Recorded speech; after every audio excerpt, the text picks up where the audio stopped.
from the city that never sleeps.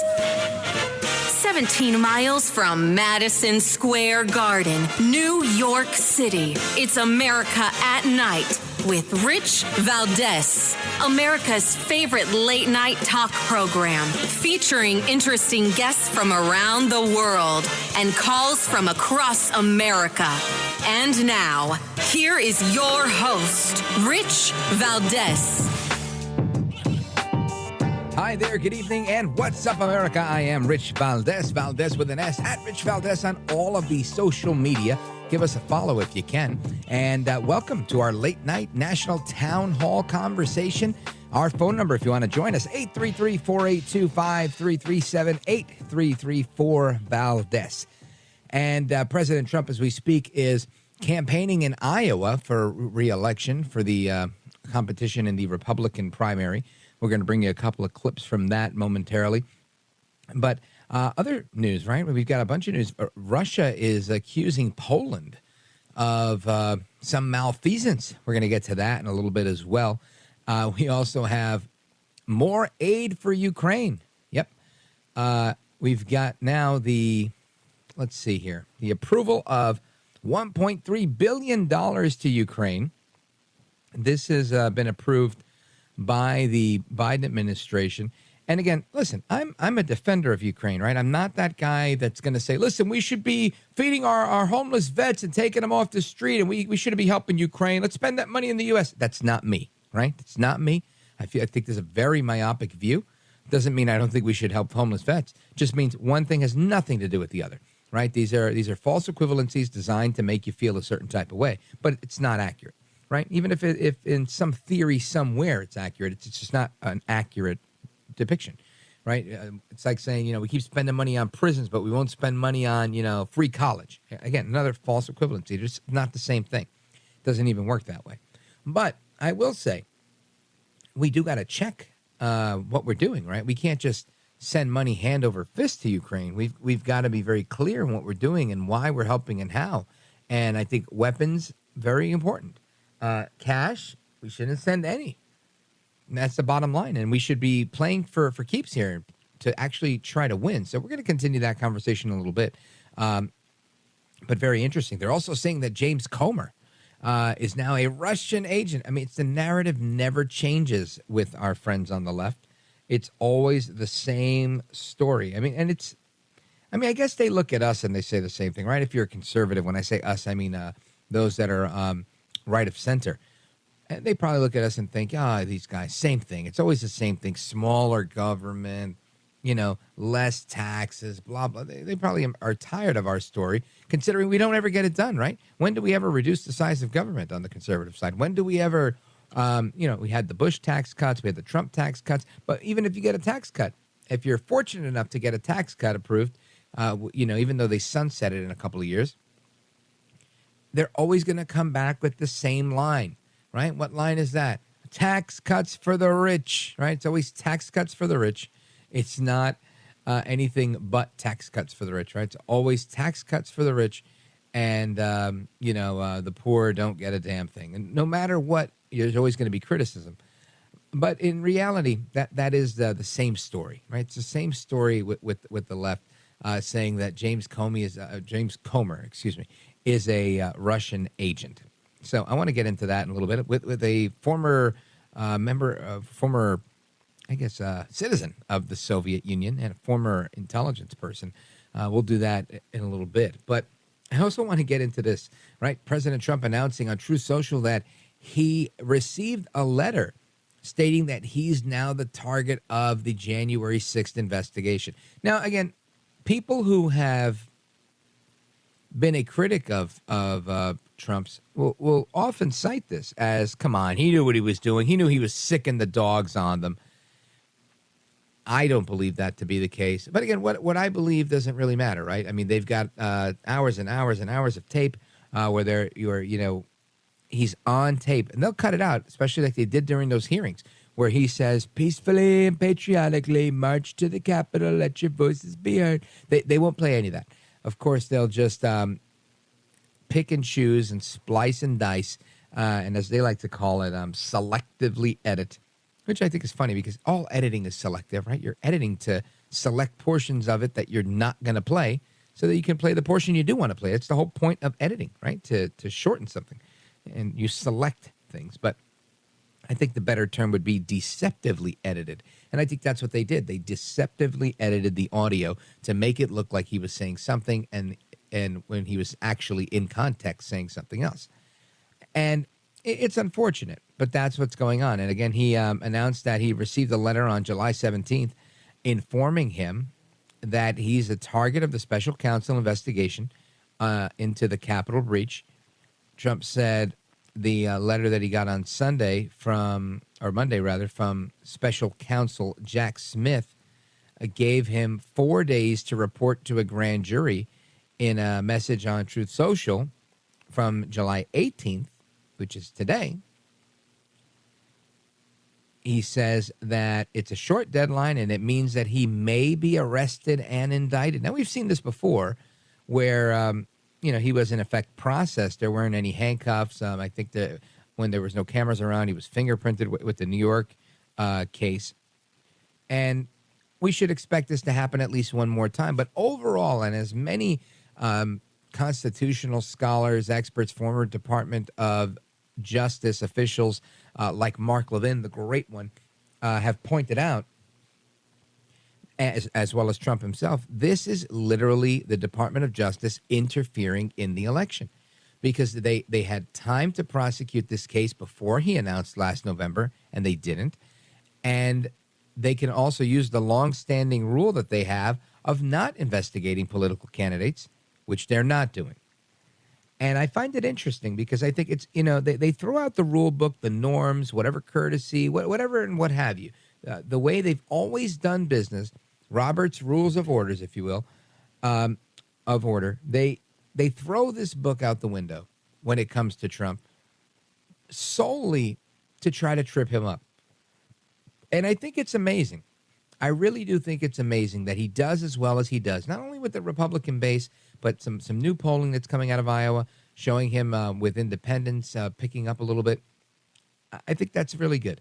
It's a good thing for him and for his campaign because I think people have realized, you know what? I can deal with the bravado. I can deal with the hubris. I can deal with the ego. I can deal with his bouffant, with the awesome pompadour type of hairstyle with the blonde hair, right? Everybody wants to pick on him for that. I can deal with the mean tweets. I can deal with his suntan. All the things that to me are irrelevant, right? Irrelevant. None of that stuff matters. What matters is how good things were. And again, I'm not saying this is a utopian, dystopian argument that, America was some sort of bastion of liberty and puppies and golden streets when Trump was president. But it was a heck of a lot better than it is now. And we had probably the most solid economy I'd seen in a very long time. And probably the biggest growth economically that I'd ever seen, period, in the 45 years that I've been around. So one has to ask themselves the question that, are you willing to stomach all that to get Trump back? But what I ask is, why is it that we see what we see, right? And lamentably, we're seeing the left, his enemies, his political adversaries, and all of those people coming after him. I want to play the one that the outro is Let's Make America Great Again.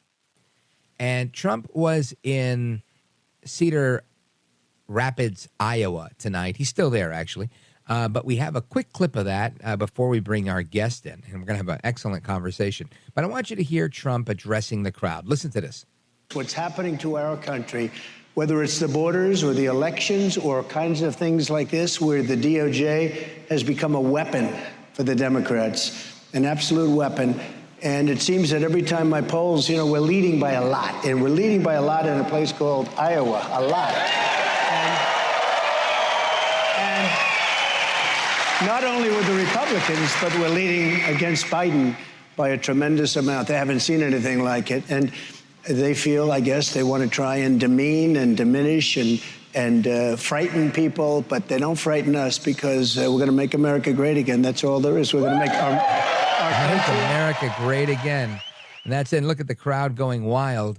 And that's really the reports. If you look at Twitter, everybody's talking about how thunderous the applause are. And listen, I know everybody wants to say, look, applause, filled stadiums, none of that stuff, just because he's a popular figure, none of that wins elections. That is a true statement. But the bigger question is, find me another politician that's filling up stadiums. That is the question I have for you. So sit on that for a second. Anyway, more to come straight ahead. We're going to continue our conversation into, is James Comer a Russian agent? Of course not, but we're going to get into why they're alleging that. Plus, Biden's authorized more aid to Ukraine. Oh boy, don't go anywhere. I'm Rich Valdez. This is America at Night with Rich Valdez.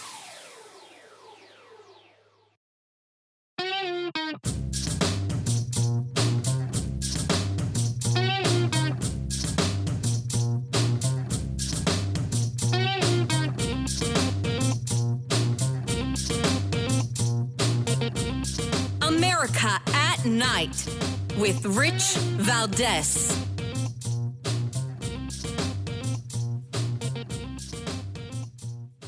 Welcome back, and I am Rich Valdez. So listen, let me tell you a story. The other day, and this is a true story, happened not too long ago. I was having a meeting with a former deputy special envoy from the United States State Department and the head of CASEPAC, and we were at the bar in Trump Tower. And I looked over to my right, and I saw a dog sitting at the bar, looked like it was having a martini. Now, listen, I was not drunk. There really was a dog there, and I thought it was the cutest thing, and I wanted to go take a picture of it. And as I'm over there asking, hey, can I take a picture with the dog? The deputy special envoy says, oh, my gosh, I know this woman. I was on television with her recently. It's Rebekah Koffler. She's a strategic military intelligence analyst, former Defense Intelligence Agency intelligence officer, and she's the author of Putin's Playbook. And we met, and I said, I've got to have you on the show so we could talk about things. And I figured, what better than to talk about these allegations against James Comer, saying he is a Russian agent, than someone that was born in the Soviet Union and worked in intelligence here in the United States. Rebekah Koffler, welcome. Thank you very much, Rich. It's such a delight to be here with you and your audience. Oh, thank you. Likewise. And I was listening to the news, and I heard the stories about Koffler. And Comer is making allegations against Biden, saying that he owns over 20 shell companies, or did, in order to hide payments and wash the money trail with these payments that he'd gotten with Hunter. And then, it comes as no surprise that all of a sudden they say that Comer is a Russian agent. What do you think about that? Well, here we go again. It's the typical disinformation that the Washington establishment and the mainstream media are waging. Remember the proverbial collusion, the hoax that never happened. It's basically a tool that our Washington establishment uses to demonize their opponents. It's effectively the same thing that Putin does. They're using Putin's playbook to demonize their opponents, to silence them, and to basically flip the truth on its head. Yeah, and it's a shame. It's a shame that's what's happening. But it seems to be that's the same narrative. It doesn't seem to change. They go over They use it time and time again, and I guess it works for them because they don't try anything new. Now, Rebekah Koffler, I'm curious here because you've worked in the intelligence world as part of your career, and you know the Soviet Union and communism firsthand. From what you've observed, and obviously as the author of Putin's Playbook, how much of what you saw, I guess, in the Soviet Union and the way that they operate, how much of that do you see in the way things are unfolding now? Would you say it's a fair comparison, or is it miles apart, nothing like it? Well, I'm afraid to say, Rich, that it's looking to me that the FBI has turned effectively into the KGB. basically what's going on with the intelligence community. And as you correctly pointed out, I served in the U.S. intelligence community, both DIA, which is Defense Intelligence Agency. It's a military counterpart to the CIA, Central Intelligence Agency. But basically, we were collaborating with all of the 18 agencies, and the upper echelons are so highly corrupt right now that they're effectively acting as the KGB. What do I mean by that? The mission of the intelligence community is to protect all Americans from external threats. But despite the fact that there are many very honorable intelligence officers, security personnel, the top echelons have changed that mission, and they have taken it upon themselves to basically serve as the protectorate of the regime. Just like KGB back in the USSR, they were preoccupied with the survivability of the Soviet regime, the Politburo, right? And so we see the same thing. They are silencing domestic voices. They are silencing alternative analytic minds that disagree with their disinformation. You know, remember the whole Trump-Russia hoax that they perpetrated on the American people. Yep, remember, he was the first Russian agent. Exactly. And the whole Steele dossier, any rationally minded person who read those reports would know that it is a complete, BS, pardon my technical term here. But they managed to convince half of the American population that it was true. And so this is the gift that keeps on giving, that unfortunately they used Putin's playbook, and the American people were hit from both sides, both by, Putin targeting U.S. elections and by domestic KGB-like intelligence operatives. And this is a tragedy for the American people that we are in this situation right now. Unbelievable. Folks, let me just remind you, we're on with Rebekah Koffler. She's a strategic military intelligence analyst, former intelligence officer with the Defense Intelligence Agency. She's the author of Putin's Playbook. And we're having a discussion on all things related to the current allegations on James Comer being a Russian agent.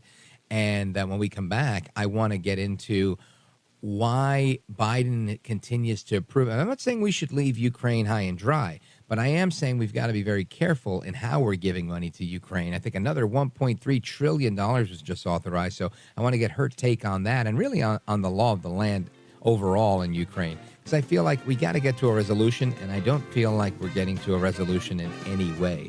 So, Rebekah Koffler, stick with us. We're coming right back. America, if you want to join the conversation, you have a question for Rebekah, give us a call. 833-482-5337. 833-4-VALDES is the phone number, or at Rich Valdez on all of the social media. Don't go anywhere. Don't move a muscle. I'm Rich Valdez, and we're coming right back.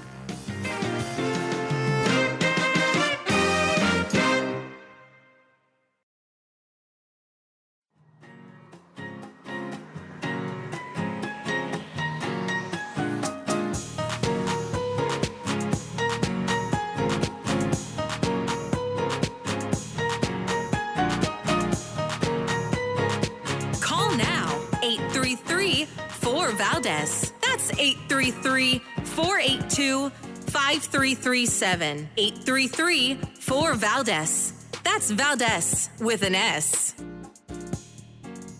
All right, America, welcome back. And our guest is Rebekah Koffler. She's the author of Putin's Playbook and former intelligence officer with the Defense Intelligence Agency. You've seen her on television, and she's just terrific in her analysis on what's going on in the world of intelligence and international affairs. And I want to switch gears a little bit and discuss the news today that Biden has approved, $1.3 billion. Excuse me, I thought it was trillion. I made a typo. Another $1.3 billion to Ukraine. And this is military aid for Kiev, in its conflict with Russia. And I guess my concern here is, I think we sent them cluster bombs the other day. I think it's a lot better when you're identifying what type of weaponry you're sending, especially if you're sending things where they can defend themselves, right? You know, Trump got impeached for sending weapons over there that were adequate for them to defend themselves. It seems every time we get an announcement from the Biden administration, we get the cash equivalent of this aid.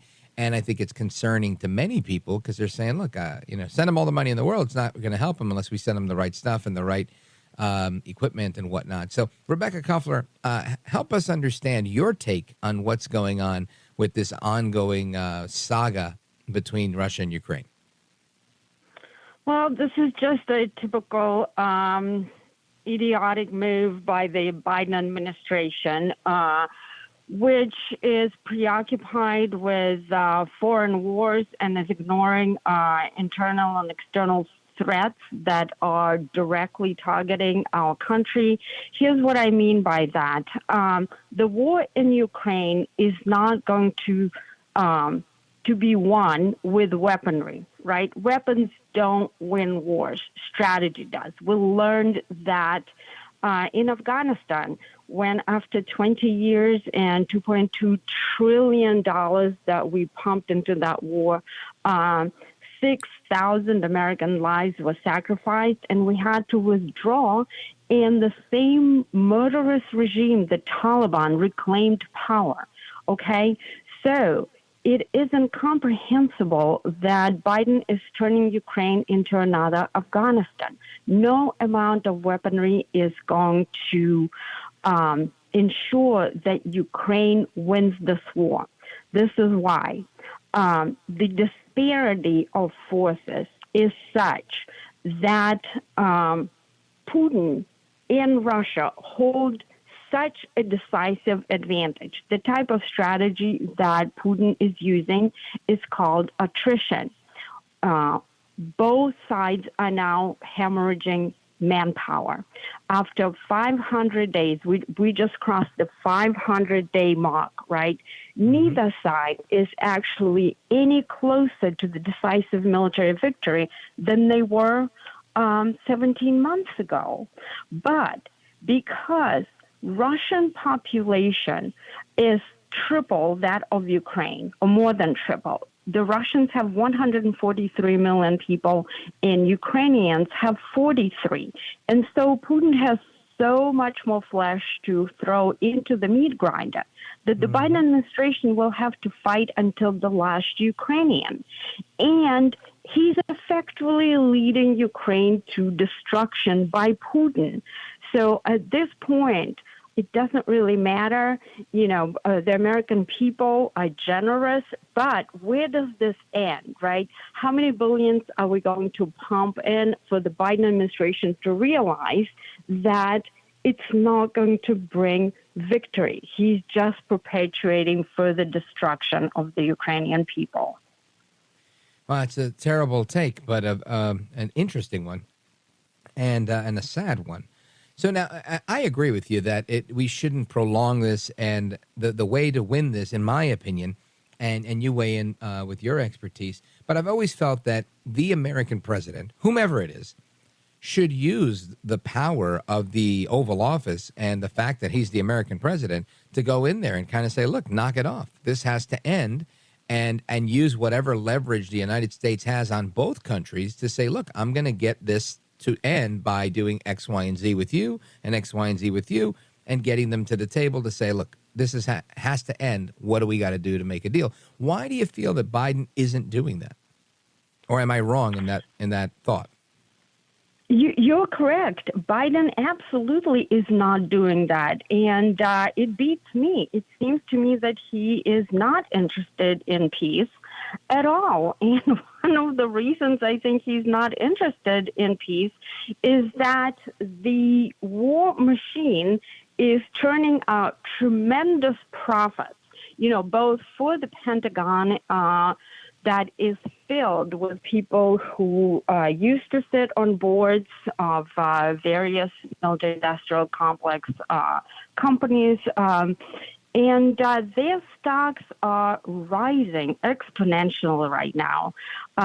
When we go to pump gas at the pump or to buy food in the grocery store, we've seen the prices double and in some cases triple, right?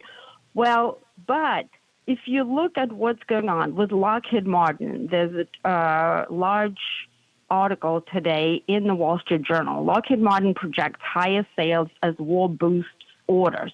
Their stock is through the roof. They're getting more and more profits, and I think that is part of the reason why Biden is doing this. But I agree with you. We have tremendous leverage over Zelensky.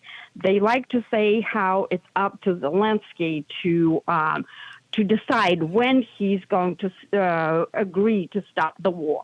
But no, we have provided to Ukraine, or committed to provide, $200 billion at this point, which is an equivalent of Ukraine's entire gross domestic product for 2021, which was 196, right? We have tremendous leverage over them. And yes, this war is absolutely brutal, but it's not going to end just because we continue to pump in more counter-drone systems, more javelins, more stingers, more 155 ammo, that, by the way, we are depleting our own combat arsenal right now. And this is the actual, problem, because we have China right now that is getting ready to invade Taiwan. My assessment is in the next couple of years. And as you know, I predicted this war in my book, Putin's Playbook, the Putin's invasion of Ukraine. So I'm right now looking, forecasting, that's my intelligence analysis, that is what China is getting ready to do. And we are basically out of munitions. This is the result of the incompetence of Team Biden and their absolutely foolish foreign policy. Unbelievable. Yeah, and it's funny, we heard, I think we had a clip of it somewhere, Admiral Kirby saying that the reason that the munitions are depleted was because of the Trump administration. And I'm thinking, Trump didn't go to war with anybody. How could it be his fault? But they magically find a way to blame him. Oh, exactly. No, not only Trump didn't go to war with anybody, on Trump's watch, Putin didn't invade anyone. And here's why. I actually have a piece published about a month ago in the Federalist. There's only one U.S. leader that Putin fears, and that leader is President Trump. The reason is Putin is not afraid of words, right? And Trump never called him like Putin is a warmonger, he's a criminal, this and that. But Putin is afraid of action. And President Trump did 5 things that struck at the heart of Putin's strategy. So I'll just quickly name them. Sure. President Trump authorized. Actually, you know what? Let's pause right here. We'll come back and we'll talk about those 5 things. This way we're not rushed. Folks, we're on with Rebekah Koffler. She's the author of Putin's Playbook. Make sure you check out wherever you buy books and buy 2 copies, one for yourself to read this summer and one to give to a friend so they can catch up on what's going on. Plus, when we come back, we're going to talk a little bit about the book itself. Rebekah Koffler is our guest, former Defense Intelligence Agency intelligence officer and the author of Putin's Playbook. Don't go anywhere. This is America at Night with Rich Valdez.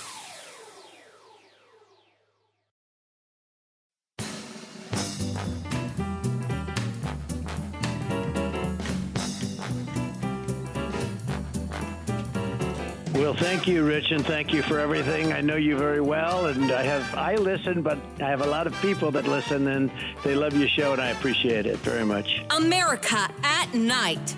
with Rich Valdez.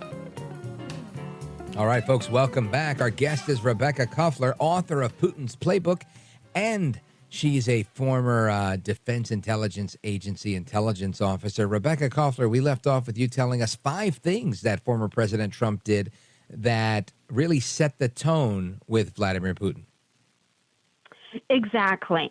So just to help understand how Putin thinks and acts, right, the strategy that Putin developed targets the United States, deterring us from intervening in Ukraine or a similar country on Russia's periphery that Russia wants to dominate, right? Why is Joe Biden not deploying forces into Ukraine, despite the fact that Russia has committed unconscionable atrocities there?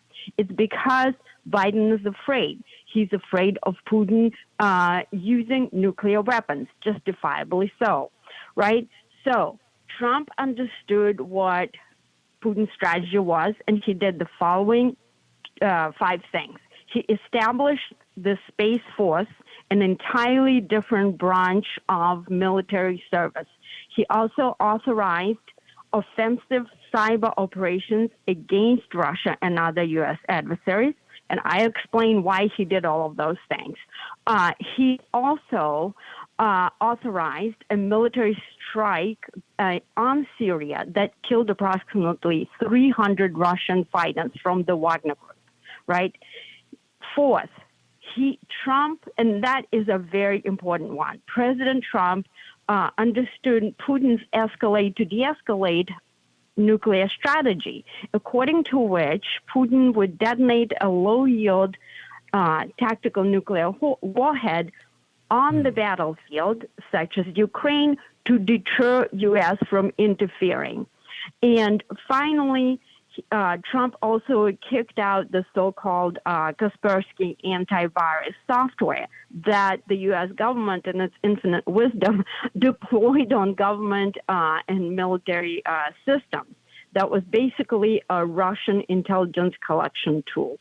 Okay, why did President Trump do all these things? The Space Force targets Putin's space warfare doctrine that the Russians developed in order to target our satellites, because they understand that every aspect of our warfighting capability, command and control, targeting, precision strike, missile warning, is dependent on satellites.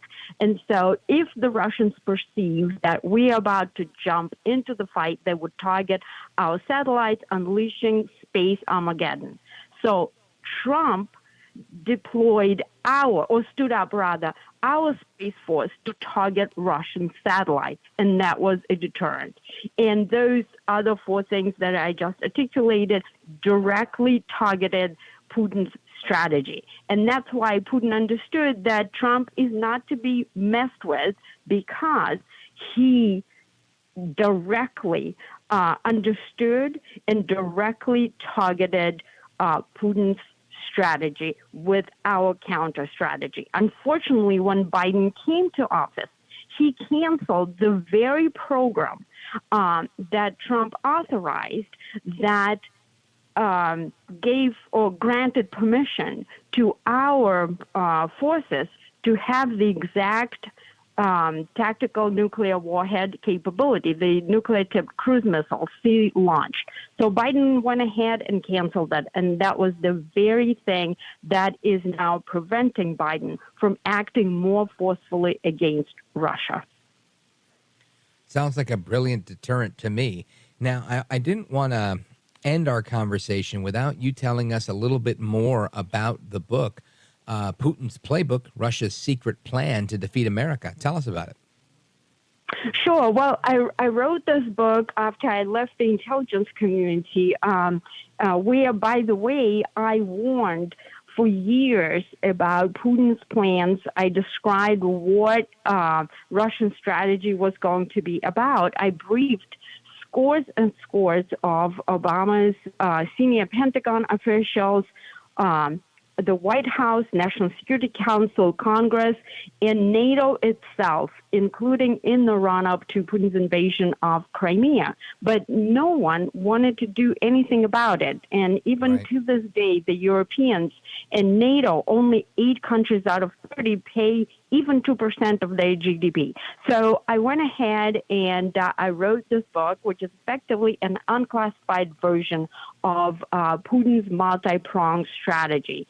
And so everything that we see right now in this war, you can track back to Putin's doctrine and strategy, which was developed because the Russians assessed about a decade ago that a war between Russia and the United States is inevitable because they have been tracking what our weapons programs are and what we are trying to do, and they have decided that we're trying to peel off Ukraine and other, former Soviet countries such as Georgia away from Russia and adopt them into NATO, which is an adversarial alliance, and this is exactly why Putin attacked Ukraine. It's to prevent Russia Ukraine rather, from being a part of NATO and being so close to Russia within the striking distance. That is the ultimate sort of premise of my book. And anybody who is interested, I'm happy to send my signature plate. If you want to buy your own copy, I will mail like my autographs with a special message. Oh, that's wonderful. Very rare to get a nice signed book plate by the author. So take advantage of that offer, folks. Check out Rebekah Koffler. And Rebekah, where do they go to contact you? Do you want them to follow you on Twitter or maybe go to your website? Let them know. I'm everywhere on social media. I'm on Twitter, Getter, and of course, Truth Social. And in fact, President Trump himself retruthed my piece that I mentioned on the Federalist. There's only one U.S. leader Putin actually fears. So he's reading my stuff too, I'm proud to say. Well, I want to thank you for being with us tonight, folks. Rebekah Koffler, ex-intelligence officer and author of Putin's Playbook. Continue the great work. Godspeed to you. Thank you, and God bless you too, Rich. All right. Folks, more to come straight ahead. Your calls and more when we return. This is America at Night with Rich Valdez.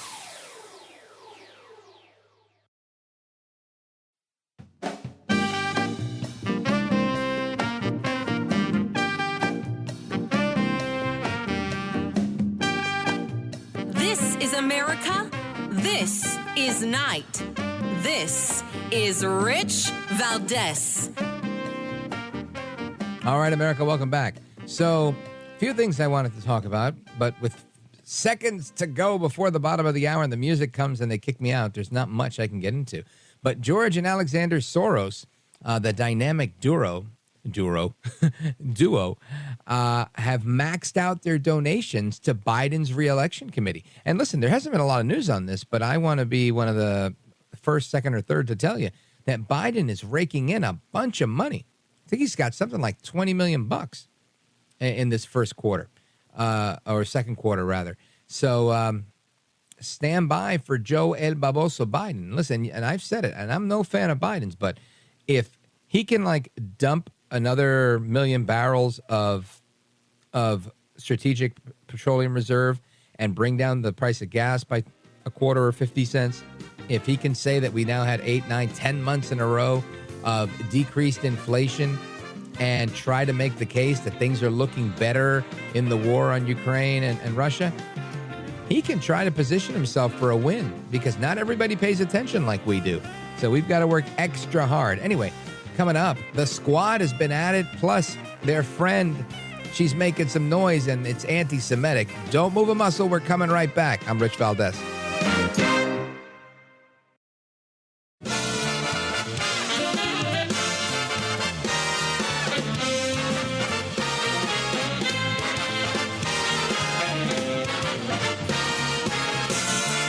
Live from the city that never sleeps.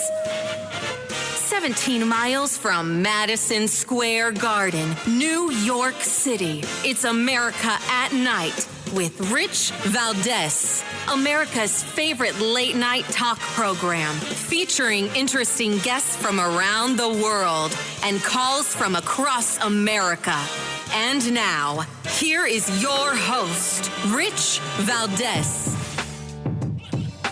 Hi there, good evening, and what's up, America? I am Rich Valdez, Valdez with an S, your liberty-loving Latino amigo, and it's my pleasure to be with you this Tuesday evening. Give us a call, 833-482-5337, 833-4-VALDEZ.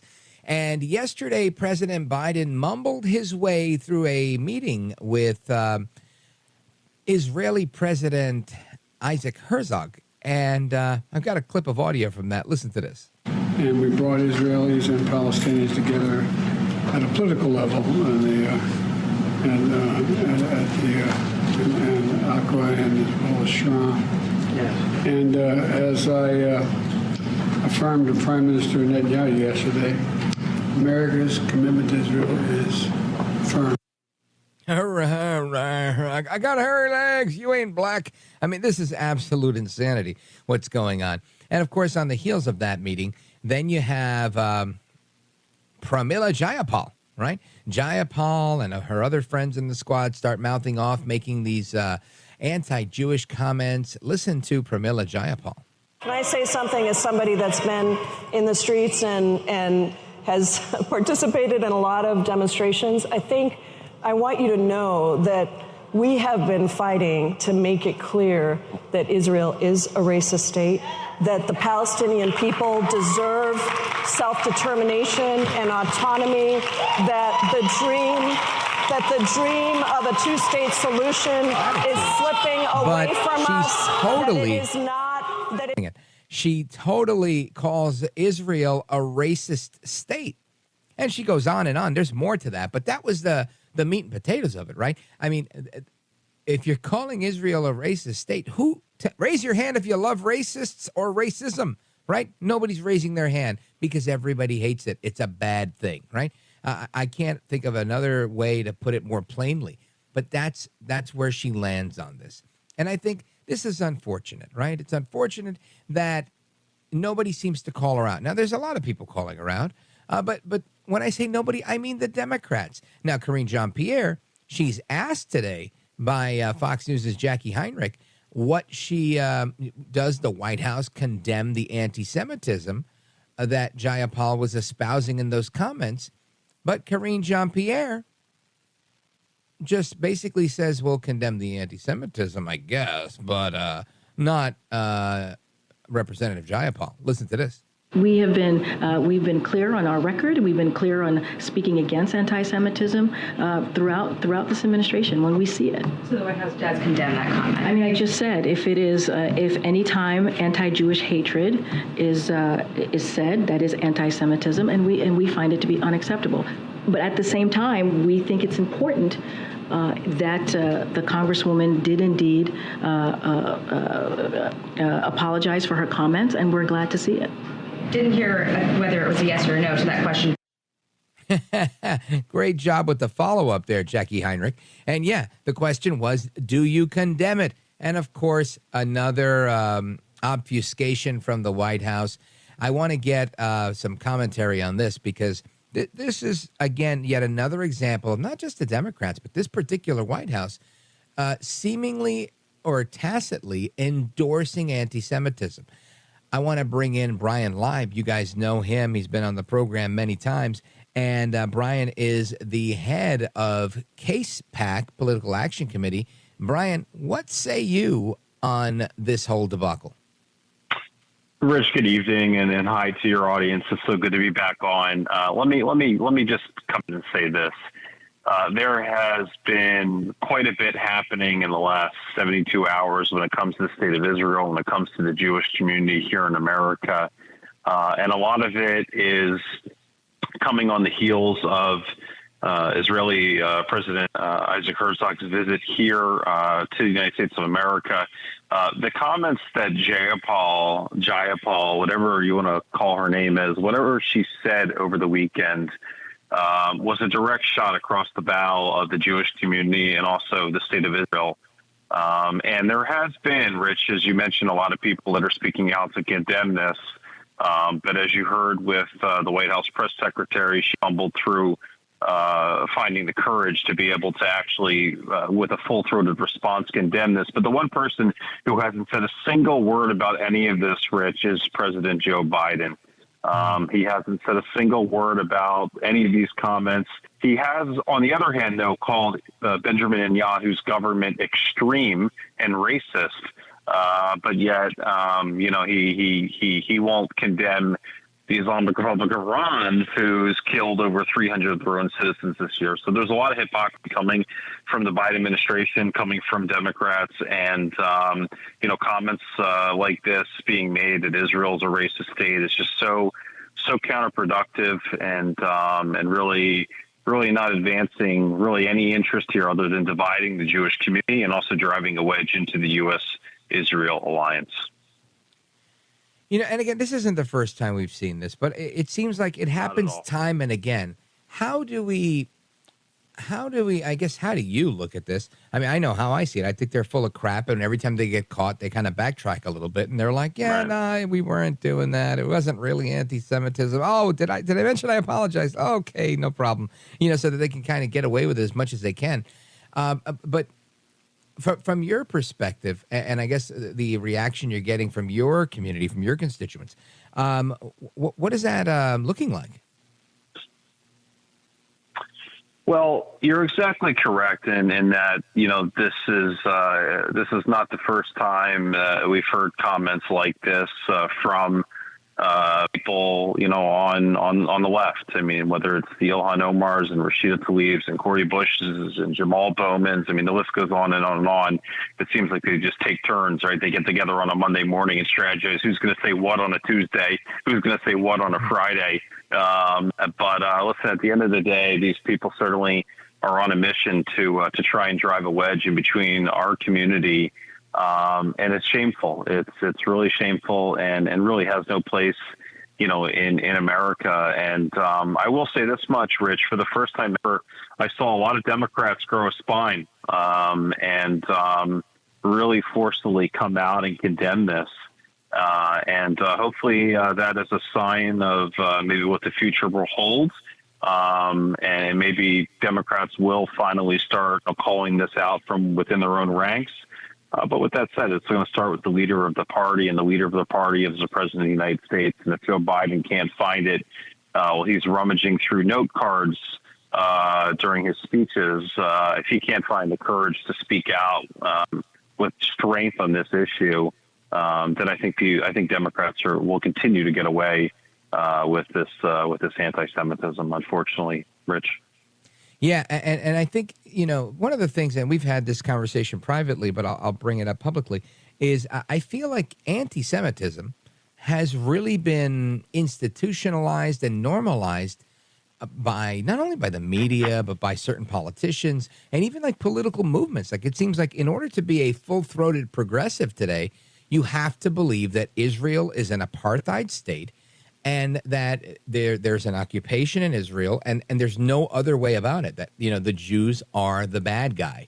And I just find this to be like, why is it that I can differ with some of the biggest voices in the conservative movement when it comes to Ukraine and I think we do owe Ukraine protection because of the Budapest Memorandum of Understanding. And why is it that I feel like we could do a repeat of World War II and still have my own voice. Yet, there's others out there that think, no, Putin's the best way to go. And I feel like there's so much diversity of thought on that topic and other topics from right of center, yet we don't see much diversity at all when it comes to Israel, anti-Semitism, and those on the progressive left. Yeah, it's interesting. You bring that point up, and after her comments, she put out a statement that said, "I misspoke. I didn't mean to say what I said." And sure enough, right on cue, there are so many left-leaning and progressive groups that have started providing her with cover. And we appreciate her walk back, and we know she didn't mean what she said. But I got to tell you, where this really cuts deep for myself, and I think for a lot of the Jewish community, is when you see Jewish groups on the left that start providing her with that cover. And there's a very, very left-leaning progressive group, Jewish group called J Street, who has supported Pramila Jayapal in the past and other very radical members of Congress. They actually came out with a statement today, Rich, and they said, we're so happy she clarified her position. And it was just a little dust-up. And, people should stop attacking her as a woman of color. Are you kidding me? Are you kidding me? You're this is their play card, right? Or this is their playbook. When they get called out and called on the carpet, for anti-Semitism, for racism, for bigotry, for hatred, they automatically default to, well, hey, I'm a person of color. Why are you stifling my voice? No one is stifling your voice because you happen to be a certain color or a certain sex or religion. No, Jews don't have that luxury, Rich. We're a minority in this country. We don't have the luxury of picking and choosing, who we speak out against. And but it really cuts deep when you have some of these Jewish groups on the left that start lining up behind these people and supporting them. It really makes you scratch your head. It's difficult, if I'm being honest with you. 100%. I get it. Folks, we're on with Bryan Leib. He's the head of CASEPAC. And when we come back, we're going to talk a little bit about this topic. And I want to get into a couple of other issues with respect to global affairs and Israel being at the center of that. Folks, don't go anywhere. Rich Valdez, 833-482-5337, 833-4-VALDEZ. This is America at Night with Rich Valdez.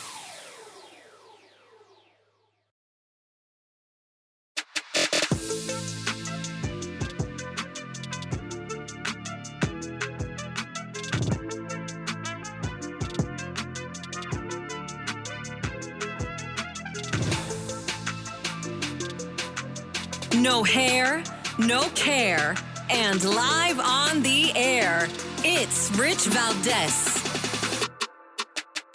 We definitely need people who know what it's like to experience occupation, whether it is in Ukraine or Palestinian people who have now experienced occupation and displacement for 75 years. All right, of course, that's Congresswoman Ilhan Omar, better known to many as the Congresswoman that referred to the 9/11 attacks as some people did something. And she's there talking about, the Palestinians and the Israeli occupation. And again, look, everybody's entitled to their own opinion, right? I think it's not helpful, but she has her position, and that's where she is. But that was yesterday. Today, you've got AOC saying, look, I am not going to be attending any address by President Herzog because I'm just not.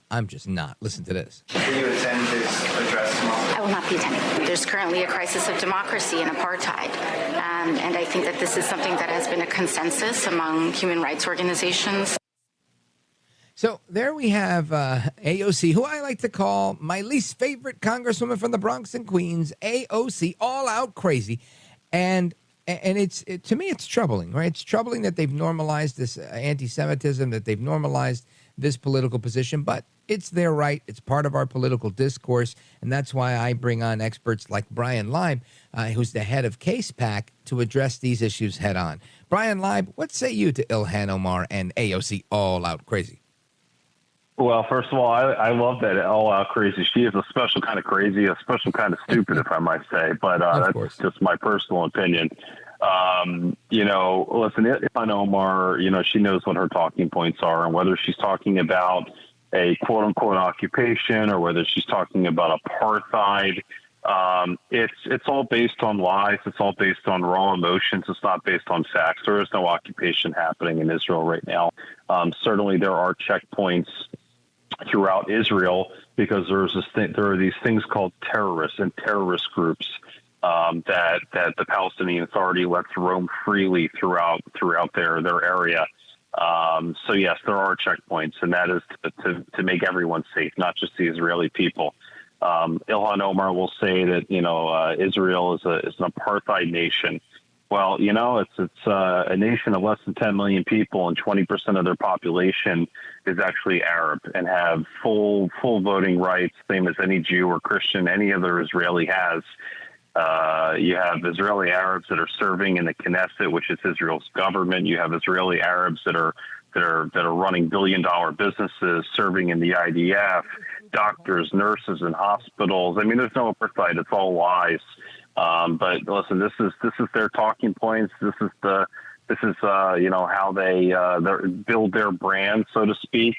So I'm not shocked in the least that they continue to double and triple down on these things. But they're wrong. And by the way, a final point. You have all these left-leaning and so progressive and open-minded members of Congress that are boycotting Israeli President Herzog's speech tomorrow. President Herzog is very much a lefty. He's a progressive. He actually is not part of the Likud party or the right-wing bloc that rules Israel. So he is a progressive. And this is the person that they want to boycott. So, again, it's a special kind of stupid, I guess. Well, there's always room for dissenting opinion, Bryan Leib. Let's go to a caller. I want to go to Luciferno, calling us from Brownville, Nebraska, listening on KMA. Welcome. You're on with Rich Valdez and Bryan Leib. Go right ahead. Good evening, Rich. The woman that made the comment about another country, I'm born and raised here in the USA, but, I don't know about, Israel's politics, but all I do know is that to call a whole other country, I mean, was this woman born there? Was she under oppression? I don't know what her problem is, but to call another country racist, to me, a true racist is those that say everybody else is racist. That's the true racist. And it's just like if somebody that says, if they're crazy, everybody else is crazy but the crazy. So this is what this woman's trying to pull. And then, I just want to say, woman to woman, she just has vaginas between her ears. She doesn't have brains. Thank you, Luciferno. I appreciate that. Haven't heard that expression before, but I'll probably use it on the radio.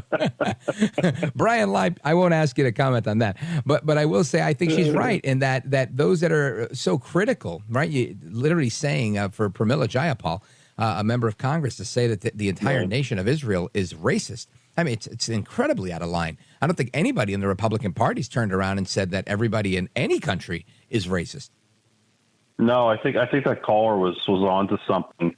And she comes from that caller comes from a place of, not knowing much about Israel, not knowing much about this issue that's happening with members of Congress in Israel, but it's coming from the place of, if you're going to go out and call a whole other country racist, then hey, maybe you should look inside your own house for a second. And I think she's right. I mean, there's a lot of audacity for a member of Congress to call an entire country racist when actually the truth is nowhere near those comments.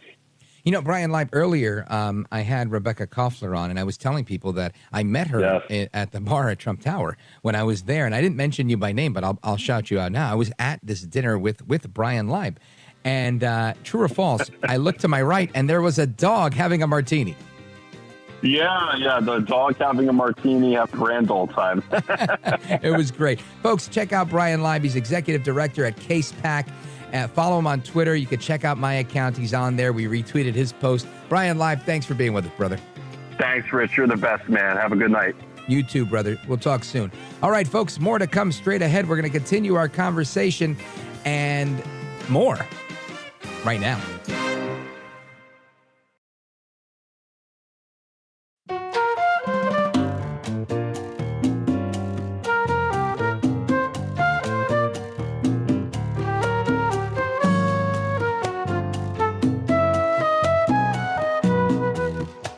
America at Night with Rich Valdez. Do you see the president signing a National Defense Authorization Act that limits transgender rights, that rips out diversity training, and does exactly the opposite of what you said the president supports when it comes to access to reproductive rights? It's very difficult to see the president supporting legislation that would make it harder for Americans to serve in uniform and to not be able to do so with dignity, would not be able to do so with the proper care that they need, both medical and mental care. It's very difficult to see that the president would ever sign legislation that would put our troops at greater risk or put our readiness at risk. Oh, that's National Security Council spokesman John Kirby talking about the ongoing battle of transgender individuals in the United States military. But meanwhile, halfway across the globe, his counterpart, Foreign Ministry spokesperson Maria Zakharova, she's now touting a theory that is familiar, very familiar to being raised by Moscow, oftentimes, according to Al Jazeera, with no evidence, that Poland is now trying to seize parts of Ukraine. Now, I find it laughable because I've not heard this, but again, oftentimes Russia will throw the stone and say, oh my gosh, it's raining stones. That's literally how they operate from my opinion and from my perspective.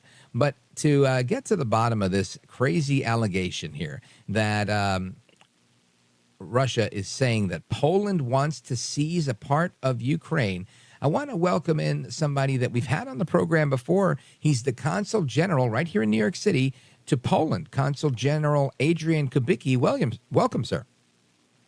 Thank you very much for having me. It's my pleasure. So I want to get into this because I think it's interesting that you got the Russian Foreign Ministry spokesperson, Maria Zakharova. And, from what I've heard of her in the past, she usually has very bombastic things to say that are sometimes difficult to believe. But this is the latest in those incredulity-inspiring statements that Poland is going to be invading Ukraine, if I understand it right. What say you, sir? Well, I think at the very bottom of this propaganda reason of attacking Ukraine in the first place was denazification of Ukraine. And I think if you look from that perspective to this statement, it's obviously outrageous and bizarre, but I guess the reason is the same, to flip something that is very obvious and open to everyone, what is the real reason why Russia attacked Ukraine, and why Poland stands, obviously, along with other countries in that support for Ukraine, to flip it into something that is something opposite. The only question is who is capable of buying that. I don't even think that the Russian, the internal audience, the Russian audience is still capable of believing in any of what is coming from the administration. But this is also an emphasis of some sort of a struggle or a glimpse of that struggle that Russia is having internally. That they have to reach to even, let's put it straight, the most ridiculous comments and statements to explain some of the dynamics of this ongoing situation, because even the patience of the Russian public opinion is reaching its limits. So we listen to it. This is not the first lie that is coming out of the words of the representatives of the Russian administration. And it's obvious for everyone that it doesn't have any connection with the truth. But it is an emphasis of, to some extent, a weakness that is growing of Russia and this administration that is in that deep struggle. Also, there might be an attempt to distract the continuous attempt of distracting us, the West, the allies, to create some sort of a cracks that could potentially work in favor of Russia, because they still believe that our support for Ukraine may soften. And this would ultimately mean that Russia is gaining a progress or perhaps even a win in this war. So maybe this is part of that attempt, but it won't be successful, obviously. Now, Mr. Consul General, the last time we spoke, you were weighing in on the fact that Poland was trying to negotiate the trade of some F-35s, or F-15s for some MiGs to help the Ukrainians, and at the time the that was squashed. And since then, now there's been a commitment to provide some of that and some tanks. I don't know if they've arrived yet. But what can you tell us with respect to, from your position, is the current state with Ukraine getting some aerial firepower? Well, from the moment we spoke, I think we achieved tremendous progress. First of all, Poland has provided Ukraine with our MiG aircraft, the aircraft that at that time were the most suitable for Ukrainian Air Force because they knew the aircraft they knew operated. how to fly, right? Exactly the same. So the time needed for maintenance and training was very limited. And we are continuously advocating for F-16s, and the F-16s are being provided to Ukraine, which is unprecedented. So I think this is a huge progress, along with other type of equipment, not only aerial. And obviously, we are discussing further supporting Ukraine with what they actually need. However, I think with this counteroffensive, as they call, that is passing through Ukraine quite successfully during this summer season, this period of time, is a small focus on the grounds to physically push back the Russian invaders from the Ukrainian soil. Somehow the aerial capabilities and that defense seems to be to some extent secondary. But it doesn't mean that we are not working on further efforts to support Ukraine. Actually, interestingly enough, what we've achieved, sending Ukraine with F-16s, providing maintenance, gives Ukrainians also first chance to get acquainted with the Western jets, which will serve Ukraine also for the future, because we believe that once the war is over and Ukraine has a cleared and open path to join NATO, they will obviously work more with the equipment. So this is a great opportunity also for Ukrainians' future and for the transition that is obviously ahead of Ukrainian Army, Ukrainian Air Force. All right, America, we are on with Mr. Consul General from Poland, live from New York, Adrian Kubicki. We're coming right back. Your calls and more straight ahead. 833-482-5337, 833-4-VALDEZ. This is America at Night with Rich Valdez.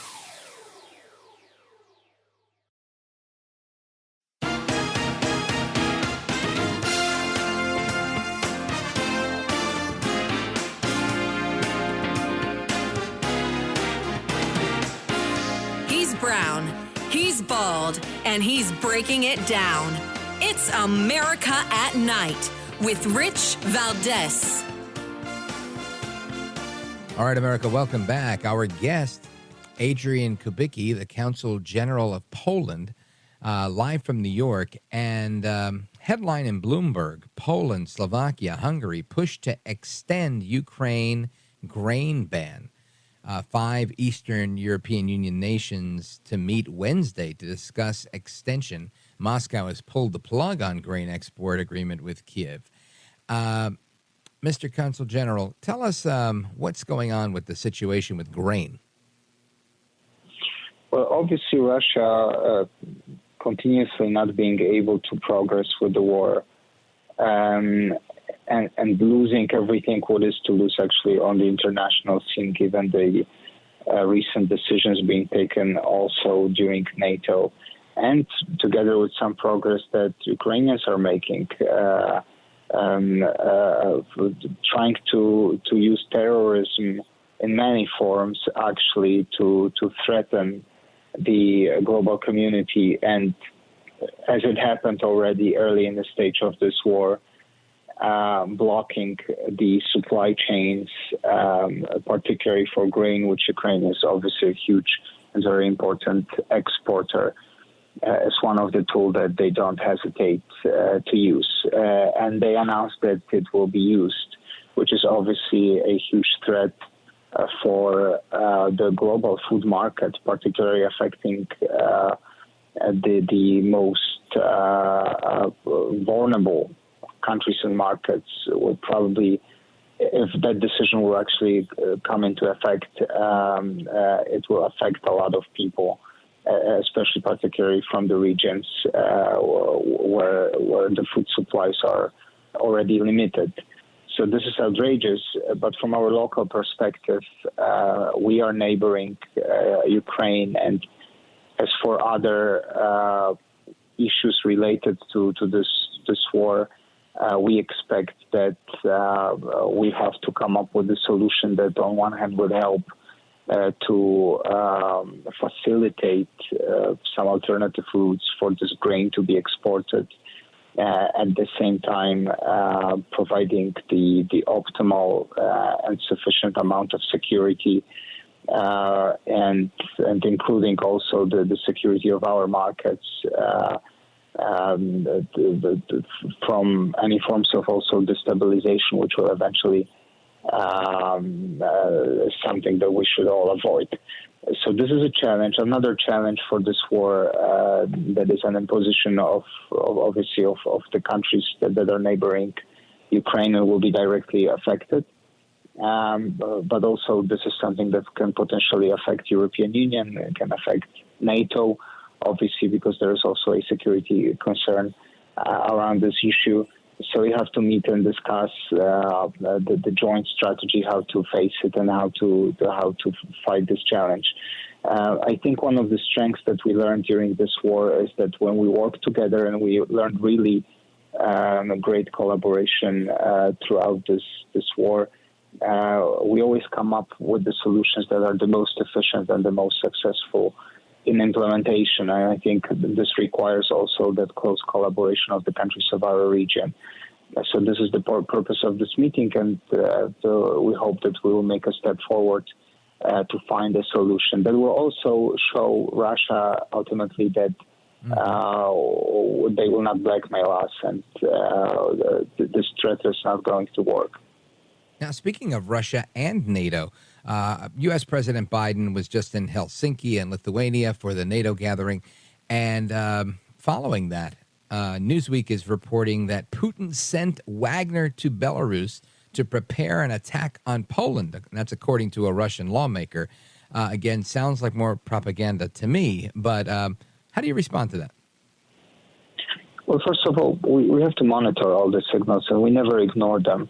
But the real question is, where is the Wagner group? No one's seen since this riot, this attempted coup. No one really seen the Wagner group and those people, including Mr. Prigozhin. So I think that there's still potentially higher threats to the Russia internally than to the outside. But obviously, all those movements and everything else, what is related, by the way, to the Belarus and the role that Belarus is playing or can potentially play in this war against Ukraine is something that we have to observe, obviously, as being neighbors of Belarus and neighbors of Russia, but also being a huge part of the NATO eastern flank. We still believe that there is no real threat for the integrity of NATO or integrity of Poland, given the lack of resources and basically lack of capacity of Russia to attempt any attacks of NATO. And also, even Putin being cornered as he is right now, even he realizes that it will be a huge mistake to attempt any form of attack on any of the NATO countries.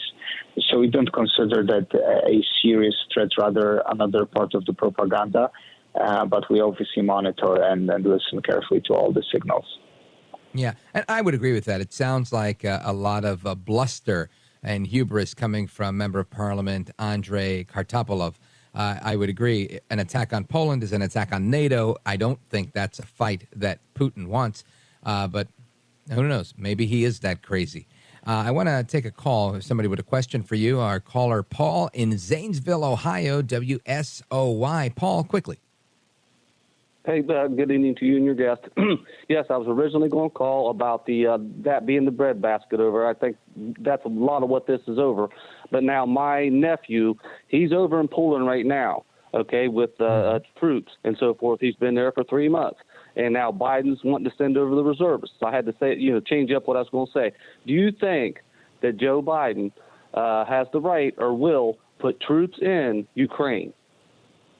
Yeah, good question. Thank you, Paul. I appreciate it. Mr. Consul General? First of all, thank you for his presence in Poland. I think this mission is very important.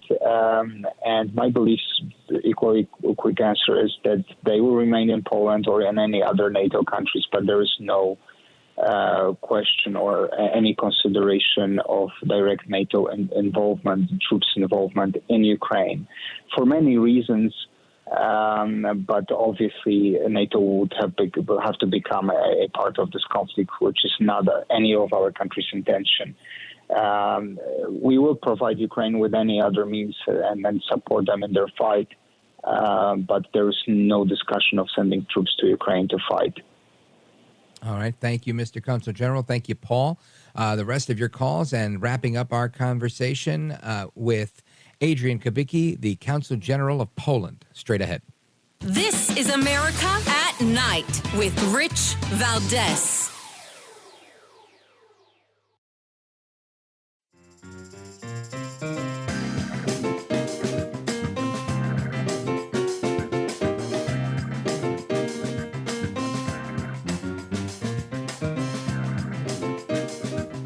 Call now, 833-4VALDEZ. That's 833-482-5337. 833-4VALDEZ. That's Valdez with an S. All right, we're on with the Consul General of Poland, Adrian Kubicki. Mr. Consul General, I'm looking at a headline, and we have a very limited time, but I want the most concise answer you could give on the legal complaints that were filed against the authoritarian European Union climate policies. Oh, so I'm giving 2 minutes for such a complex issue. Well, I think the problem is that any imposition that is put on countries that have an equal voice in the European Union has to be met with the criticism and the voices against it. Poland believes in the Europe of nations, equal nations that have an equal right to raise up their voice about their situation, particular situation, in face of many of the challenges and decisions that are being taken. We have a feeling that some of the countries can push forward the agenda that only includes their perspective without giving the opportunity to speak out loud to the other countries. And we simply say no.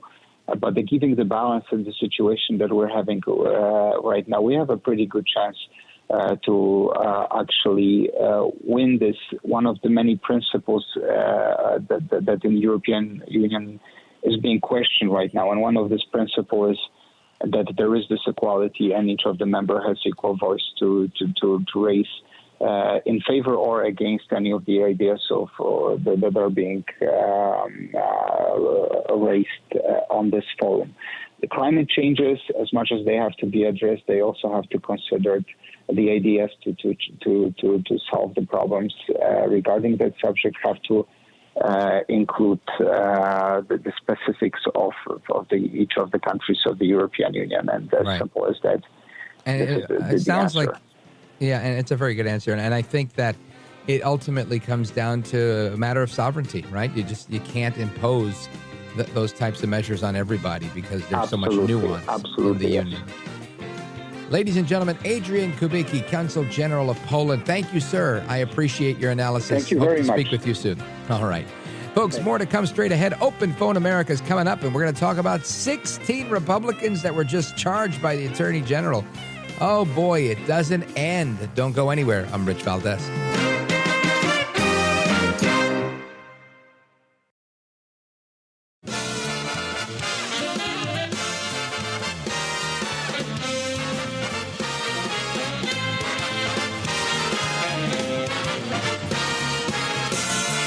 Live from the city that never sleeps.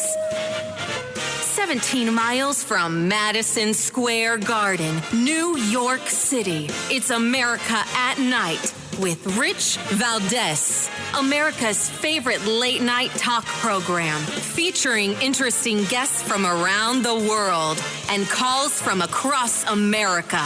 And now, here is your host, Rich Valdez. Hi there, good evening, and what's up, America? I am Rich Valdez, Valdez with an S, at Rich Valdez on all of these social media. Happy to be here with you Tuesday night.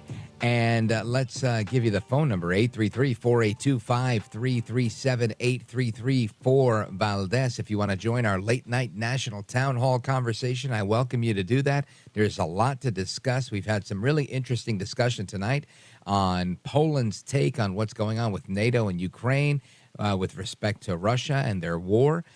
We discussed what's going on with the anti-Semitism coming out of the members of the squad and Representative Pramila Jayapal.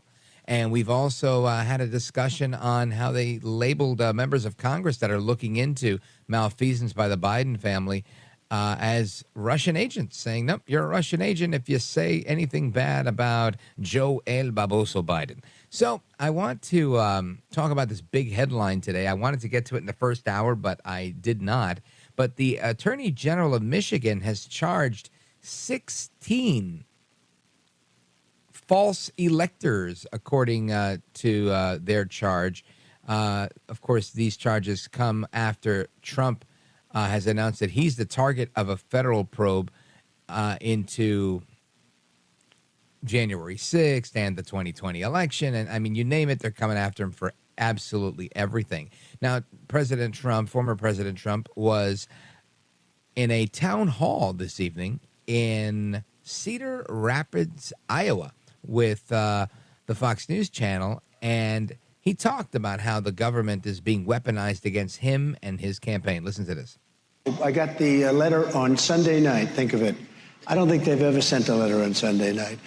And they're in a rush because they want to interfere. It's interference with the election. It's election interference. Never been done like this in the history of our country, and it's a disgrace. What's happening to our country, whether it's the borders or the elections or kinds of things like this, where the DOJ has become a weapon for the Democrats, an absolute weapon.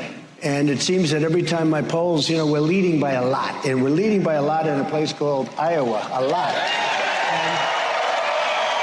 And not only with the Republicans, but we're leading against Biden by a tremendous amount. They haven't seen anything like it. And they feel, I guess, they want to try and demean and diminish and frighten people, but they don't frighten us because we're going to make America great again. That's all there is. We're going to make our country. We're going to make America great again. That's President Trump tonight, just a few hours ago, on the Fox News channel at a town hall in Cedar Rapids, Iowa. And, of course, it's not just the Department of Justice that's been weaponized against their political opponents, but now the Michigan Attorney General's office has filed felony charges against 16 Republicans, including the head of the party's state chapter, with the charge of acting as false electors for then President Donald Trump in the 2020 election. Now, the Attorney General, Democrat Dana Nessel, again, this is a very questionable person who's said some very questionable things over the years. She said earlier today that all 16 people would face 8 criminal charges, including forgery and conspiracy to commit election forgery, which range from a potential of 5 to 14 years in prison each. The group includes the head of the Republican National Committee chapter in Michigan, Kathy Burden, as well as the former co-chair of the Michigan Republican Party, Michonne Maddock, and Shelby Township Clerk Stan Grott. The false electors' actions undermine the public's faith in the integrity of our elections, she charged. And she went on to say, we believe also plainly violated the laws by which we administer our elections in Michigan, according to Attorney General Nessel in a statement. So I think this is bogus, and they're really going to have to prove, again, let's see, their charge is forgery.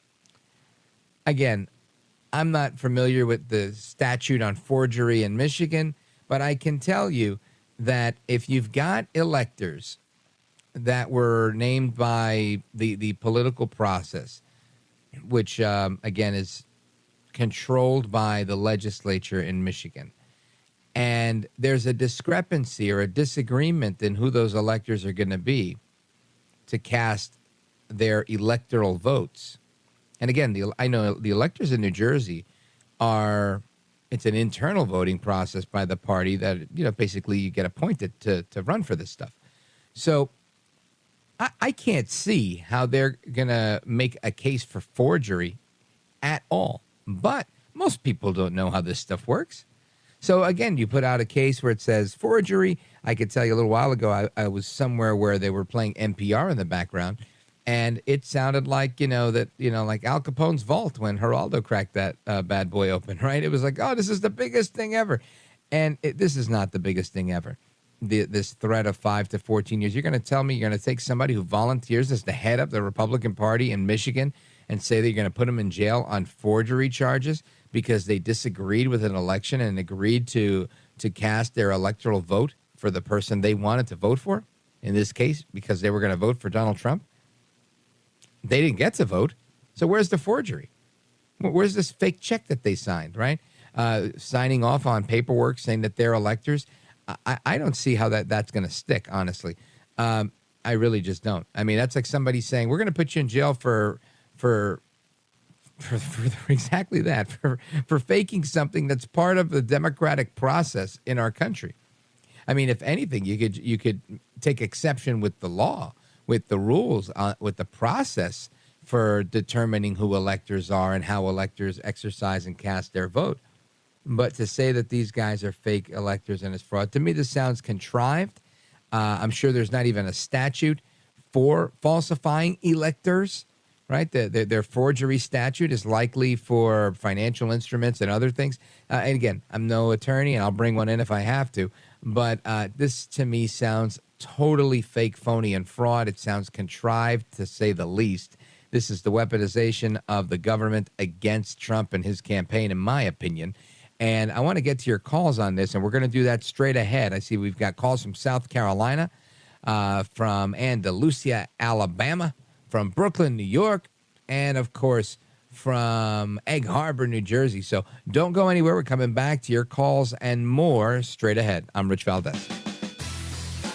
This is America at Night with Rich Valdez. Call now, 833-4-VALDEZ. That's 833-482-5337. 833-4-VALDEZ.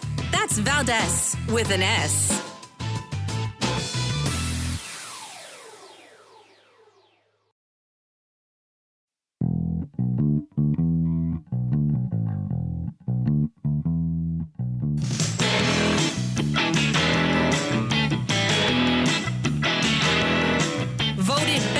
Of hair in live late night radio 6 years in a row. It's Rich Valdez. 4 members of the House were going to boycott President Herzog's address tomorrow, and one of them, Representative Cori Bush, said that the Israeli government is enforcing an apartheid state and that it shows no respect for human rights. So by your definition, is what Representative Bush said anti-Semitic? Look, what I can say is that the president has a long-standing relationship with Israel. He is committed to their security, committed to continuing that relationship, hence why he is meeting with the president of Israel. And so that is what's important. I cannot speak to other congressional members in the House. That is for them to speak to why they choose to boycott or to do whatever it is that they're doing today. But what we can speak to is our commitment, our longstanding commitment to Israel, our longstanding support to Israel. And that is something that the president will continue to be committed to. All right. So they say Karine Jean-Pierre says that, look, we're not going to say Cori Bush is an anti-Semite. We're going to say, I don't know, but I will say that we love Israel, but they can say they hate Israel, and, we kind of love them anyway. This is such a things I can't say in English or Spanish on the radio here because, man, It goes on and on and on. It's so normalized to hate the Jews. It's beyond me. It's so normalized to hate Trump as well. I mean, it's just amazing how people can choose people they don't like and just normalize the hatred of that person or that group. And it really is beyond me. Doesn't cease to amaze me. I want to get to your calls. A lot of people want to weigh in on this stuff. Let's go to Denise, Egg Harbor Township, New Jersey, WOND. Patiently waiting. Denise, go right ahead. Yeah, I just want to know, first of all, the two people who make statements, Ilhan Omar and the Pramila Jayapal, they both became citizens in 2000. I looked them up. I became a citizen in 1950 when I was born in Fort Lee, New Jersey. So I just want to know, in what stroke of idiocy did this country allow naturalized citizens to hold such high office? Yeah, this is part of the beauty of the United States. And part of what I always uphold on this very program right here. And I say, look, people who disagree with me, they move to the front of the caller list because while I may not like what they say, I will always, kind of like Voltaire said, I will always support their right to disagree and say stupid things because that's what our country's all about. And I think we have to do that so that I can have my platform and say what I believe in. And they can say, look, that guy Valdez, he's an idiot, but, he gets to talk. And I think I agree with you. It's wrong. And I remember President Trump famously told them, if you don't like it, leave. And they were so offended. Oh, he's a racist. He's a xenophobe. And I said, look, he's saying what everybody's thinking. If you don't like it, then leave. And I agree with you. It's amazing how these people left their own countries and of course, I think he famously said that one country was an S-hole country and that became a big deal. But the reality is there are S-hole countries out there and people leave those countries to come to this country because this country is better and it's a better place. But yet while they're here and they ascend to some of the highest offices in the land, all they can do straight along the way is make fun of other people, make fun of other cultures and countries, and complain, and critique. And it's so lamentable when you look at it. It really is to me. But it is the essence of what America is all about, is that freedom of speech, freedom to be yourself, freedom to go against your government, because this is about we the people, not about they the government. And I'll always be grateful to our government for that. And I'm thankful for you for your comment because I think it was a really good point. Thanks, Denise. Big shout out to everybody listening on WOND. And, Fort Lee, New Jersey, not far from where I live, my home in Bergen County. So big shout out to my neighbor, Denise. Vecina, we say in Spanish. Thank you, Denise. I appreciate it. Let us continue. Let's go to Jerome calling from Charleston, South Carolina, WTMA. Jerome, how's the weather? As hot as it's as hot as that seat Trump's sitting on right now with all those indictments. That's what there's one more coming. Oh, I can't wait. Will that be from Georgia? Georgia. Yes, sir. That's right. Oh, that'll be the one where he made the phone call. Said, hey, could you give me like about 11,000 votes? Wink, wink, wink. Okay. Well, he did. He said, find the votes, just find the votes. But yeah, I listen, I don't think anything's going to happen with any of these. This is, again, just more of something we've never seen, right? We've never really seen the Department of Justice investigate political candidates and slow them down the way they're doing to Trump. Now, earlier today, I had the conversation with the guy who makes my coffee, Cuban guy, great guy, huge Trump hater, but I love him anyway. And the guy says, what about James Comey interfering in Hillary Clinton's election? Because but for James Comey reading his little memo, Hillary would have won that election hands down. And my response to him was, well, James Comey's not the Department of Justice. He was the FBI. And again, the way the legal system works, cops, a police chief can't charge you, right?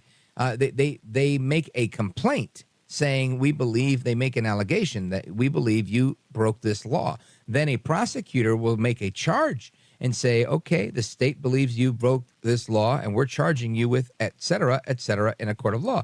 And that's how that system works. Well, James Comey, as a police chief, right, of the federal police force, the FBI, he took it upon himself to go ahead and read what he believed Hillary Clinton had done. And he was kind of like judge and jury there, saying, look, we don't think this rises to the degree of a crime, but it was definitely reckless and negligent. And it was fascinating because he never allowed the rest of the legal system, then Attorney General Loretta Lynch, to even weigh in on this, right? It never even got to her. And I found it odd because obviously no police chief goes and says, well, I think so-and-so committed a crime, but we're not going to tell the prosecutor. We're not going to even press charges. I'm just going to say I think it was a crime, but, no reasonable prosecutor would do this. And, they kind of made an excuse to make a public spectacle without ever pressing a charge. And to me, it was trying to do her a favor, kind of like King Solomon splitting the baby. And it, again, still unprecedented what they're doing to Trump. And if they had any sense of scruples, right, to just be scrupulous, to be fair, they would say, you know what, we're going to charge Trump either with 4 felonies or 4, indictments with multiple counts before he announces for president or after the election. But we're not going to do it in the middle of his campaign when he's going through a primary, right, especially when the other guy doesn't even really have much of a primary. I think it's totally unfair, and it flies in the face of the tradition that the Department of Justice itself has established in saying we will not investigate people during a presidential campaign because that could look like political interference. Jerome. Hey, like LeBron James said, not 1, not 2, not 3, not 4, not 5, not 6, not 7. And when I say it, I really believe it. Hey, like the old song goes, don't do the crime if you can't do the time, or I fought the law and the law won. And he once said, hey, Russia, if you can find Hillary Clinton's 30,000 emails, could you let me know about it? When was the last time you heard a Democrat beg a foreign country to help them win an election? When?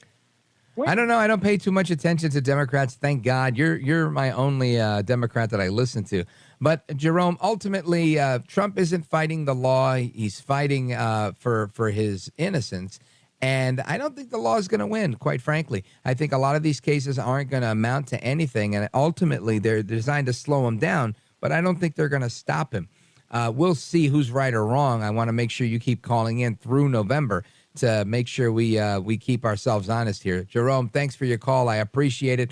More to come straight ahead. We're going to get to the rest of the calls. We got calls from Oregon now, Illinois, Alabama, New York, and more coming in as we speak. The number's 833-482-5337, 833-4-VALDEZ. And by the way, everybody who's downloading and listening to my podcast, my weekly podcast, This is America with Rich Valdez, that is a separate podcast from the America at Night podcast, which is the replay of this program.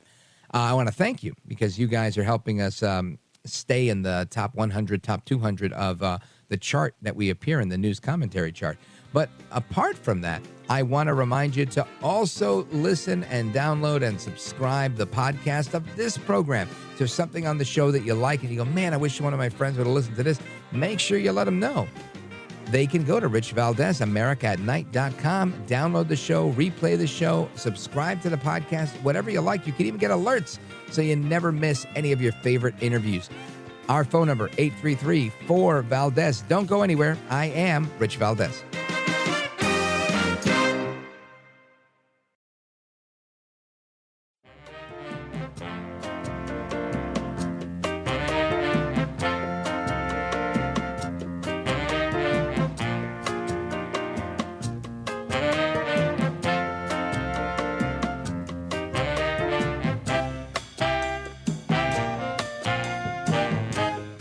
Now, 833-4-VALDEZ. That's 833-482-5337.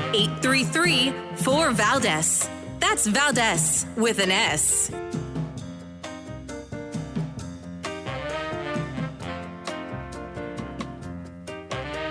All right, America, welcome back. It's still me, Rich Valdez. If you were looking for somebody with a lot of hair, te chavaste, you're not getting it. But anyway, I want to continue with your calls on these topics. And actually, I wanted to play a very quick clip of audio here because interesting here. Steny Hoyer, right? He's one of the head muckety-mucks in the Democrat Party on the House of Representatives side. He tells reporters today, while he's on Capitol Hill, that so much of what Trump has done is illegal. Listen to this. Former President Trump has done repeatedly things that call upon law enforcement at every level to look at what he's done, because so much of it is certainly questionable at best and illegal at worst. This is exactly what they want to do. They want to tarnish Trump with that statement.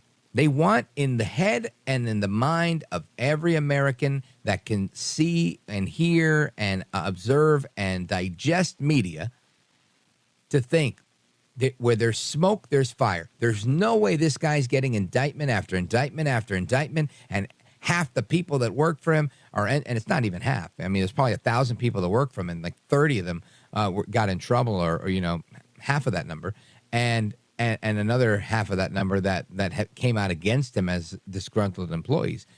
But that's what they want. They want to discredit Trump by saying, look, whether he did it or not, the guy, just because he's Teflon Don doesn't mean he didn't do it. And I just think it's so wrong to constantly falsely accuse people and try to frame things a certain way. And they're so effective. I mean, again, like Jerome was just alluding to, saying that, he was saying, yeah, you better find me 11,000 votes. And, that's an interesting conversation that Trump had, but it wasn't illegal in the least. And again, was it taken out of context by most of the media that reported it? Absolutely. Should people do their own due diligence and listen to the entirety of that conversation to get the full gist of it? I think they should. They would understand it a lot better. But again, the media just uses this stuff to their advantage. They're very effective at it. And, all I can say is just look at, or try and remember that snapshot, that screenshot of what your 401k looked like when El Trompito Donaldus Magnus, the 45th president of these United States, when he was in office, right? Along with prices at the pump, prices at the bodega, prices anywhere else. Everything was better across the board. Annual household income was something like $6,500 higher than the median income before that. Things were better for everybody, starting with minorities and ending with everybody else. So, I don't know. Just try that out for size. Let us continue. I want to go to Alex in Brooklyn on WFAS. Go right ahead. Hey, Rich, thanks so much for taking the call. And the cut you just played is an example of how the Democrats roll. They don't like getting into details. He's like, Trump does so many wrong things, even this fake electors thing. So there was very, very little coverage of it when you look at the fake news media, I think, obviously because this is a crappy thing. And I've heard them cover this on CNN and other networks a couple of times, but I was always waiting for them to explain what it means because it sounds outrageous. Fake electors, they were like forging stuff, and I still am not fully clear about what it is. But if it was such a serious crime, they'd clearly explain what it is, but they're not, because then people would see, hey, what are you talking about? This is all a bunch of crap. This is not people doing things wrong. Now, I don't know exactly what it is. Maybe they did do things wrong, but if that would be the case, I think they would, specify what it means, sure. Fake electors. But I mean, about the just Trump to chime in, Alex, yep. To me, this seems like they're using the same strategy that Alvin Bragg used, right? His whole strategy was saying, okay, so hold on a second. So your attorney of his own volition decides to pay Stormy Daniels $130K because she's trying to extort you. And again, I'm using this not in defense of Trump. This is her admission in a deposition saying that she had not had sex with Trump, but was trying to get a settlement out of him. And she got $130K from Michael Cohen. Michael Cohen goes ahead and says, all right, well, Trump, I paid this $130K to shut this girl up. We've made this settlement. Now that's not a problem anymore. And that is a legal expense. And that's how it was used on the books. However, Bragg insists that this was not a legal expense, that this was a political expenditure because Trump made that expense with the expectation of running for political office. And therefore, he was concealing the legal expense, a payment to his lawyer or a reimbursement to his lawyer, as a that he should have classified as a political expense. This is an incredible stretch. And to prove it, they have to prove that he intended to defraud somebody because, again, it was on the books. It's going to be difficult to prove that he intended to defraud anybody if he put it on the books to begin with. So whether you have it there as a legal expense or as a political expense, it's still listed as an expense, right? So there really was no harm done, no foul. But this was what they used to say that this was a campaign finance violation and using a federal statute to prosecute a local crime. The thing was in a stretch at every level. When now that they're saying that these electors are forging documents when they are the actual chair of the Republican Party and other, party officials, you've got to be kidding me. You got to be kidding me saying that this is forgery. It's insane. And the fact that it's even happening should scare everybody, Alex. Yep, and think about this, right? If they had one indictment against Trump, which was enough to say he's a criminal, they wouldn't be throwing all this other small things like the classified documents, which they let every other president, vice president, secretary of state take with them, and they don't even follow up and ask them to give it back. But what they're trying to do here is it's also what they did with Russian collusion. So what they're going to say is and they're not January going to get into the details of the hush money scandal. Yep, they're not going to get into the hush money scandal thing. They're going to say he got indicted for this, he got indicted for that. And they're going to list a couple of things, and they're going to say he's just a big criminal because obviously getting indicted for so many times, it means that you did something wrong, that you're a bad guy. They're not going to get into the details of what it is. Russian collusion, you ask a Democrat, how do you know that Trump colluded? They'll say, well, Donald Jr. met that guy met that guy, and that guy. They never get down to the details of what did the Russians give over to Trump. I had this once with a Democrat. I'm like, could you tell me what information give over to Don Jr. that then was used in the election by Don Jr. So he says, well, they gave him information. So I said, why didn't that information, the negative information about Clinton, come out during the election? It didn't come out because that never existed, obviously. And about this Trump indictment now with January 6th, number one, President Trump did not have to expect that violence was going to break out on January 6th, as even some Republicans are like, well, he should have expected it. It was a heated up moment. Before January 6th, you had a nice couple of Trump protests against election fraud, where the only violence that you had there was not from Trump supporters, it was from a few Antifa members. The media didn't want to cover that, but they attacked innocent Trump supporters. So Trump didn't have to expect violence. The words he used was peacefully and patriotically march to the Capitol. But if you looked at the way they presented it in the January 6th committee hearings, they omitted any video where he said peacefully and patriotically march to the Capitol to let your voice be heard. And they were expert in. They hired a former vice president of production from ABC News, a news producer, to help them produce their hearing. So I mean, clearly it was political theater, and they tried to make it look like this was Trump's plan to bring every last crazy, radical, MAGA extremist, Trump supporter. Demon is the way they look at us from every part of America to bring them to Washington to wage war on the Capitol, to hang Mike Pence, to get Nancy Pelosi. And I mean, it's absolutely insane to suggest that this is Trump waging war on America and being charged with seditious conspiracy. But this is the route they're going to take. And there are a lot of people, rabid Republican haters, rabid haters of America, and rabid haters of Trump that like to believe this stuff and are going to take the ball and run with it. The question is, how many people will buy the lies? My thinking is hopefully not enough. I hope I'm wrong. Alex, thanks for the call. I appreciate it. Big shout out to everybody on WFAS, which I've nicknamed, consequently, We Are Free American Speech. And that's my flagship station in New York. Anyway, don't go anywhere. We're going to get to the rest of your calls right now. Oregon, Alabama, Illinois, and more coming in as we speak. I'm Rich Valdez. This is America at Night with Rich Valdez. Call now, 833-4-VALDEZ. That's 833-482-5337. 833-4-VALDEZ. That's Valdez with an S.